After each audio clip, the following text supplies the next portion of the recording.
Hello ভাই, তুই কি করতে আসত বর্তমান? ভাই আমি কাম করতে আছি, চাকরি করতে আছি, মানে ওই চাকরির সময় নেই, মানে অফিসার আইছি, মানে আমি ওই বড় কোম্পানির কাম করতে আছি না, এই জন্য। ও ভাই, হাসাই তে তোর এখানে আমারও ঢুকাই দে অফার। না ভাই, তুই এই কাজ পারবি না, মা তুই কি কইতাম, এই কামে আর মানুষ লাগে না, আর এই কামটা কম্পিউটার তুই তুই পারতে না, তুই মূর্খ মানুষ, তুই কি জানবি এই কামের বিষয়ে ভাই? এই আগে তো সময় নষ্ট করিস না ভাই। ও ভাই হাসাই ভাই, ও ভাই তুই আমার বহুত বড় দুঃখ দিছত রে ভাই, তুই বহুত বড় হারামি ভাই, তুই আমারে মূর্খ বলতে পারলি?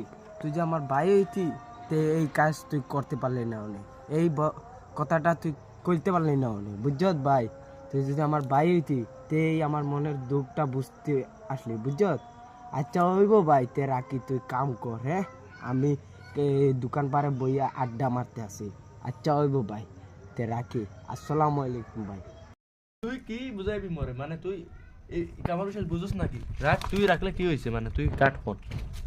দেখুন ভাই, আমার কত বড় চাটকিয়ান দোকান, আমি বর্তমান গিয়ে আমার বন্ধুর সাথে লক করে আই, আমি বিদেশে তো চাকরি করতেছি, বর্তমান আমার বন্ধুর সাথে লক করে আই, বাদে দেখা করুন, আগে পেশাব করে আই,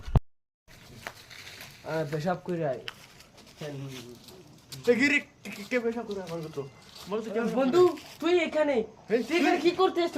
আমি পেশাব করে রাতাইছি, তুই এখানে কি করো? বন্ধু তুই এখানে কি করস? কাম করতে আসছি, দেখছিস তো রাস্তা। আরে বন্ধু, আমার কত বড় অফিসের দোকান, তুই এখানে কাম করবি? তোর তোর স্যার কি কই? তোর স্যার কি কই গেল? ভাই চাকরিটা আমার চলে গেছে গা। ও ভাই চল ভাই রে ভাই, তুই আমার বন্ধু ভাই, তুই আমার বন্ধু ভাই, তোরে আমি চাকরি দিমু আমার অফিসে, তুই কাজ করবি। চল ভাই। বন্ধুর সাথে কত গদ্দারি করেছিলাম, সবাই কাম করে, আজ লাস্ট মেশ মোর বন্ধু আসে কাছে দাঁড়ালো।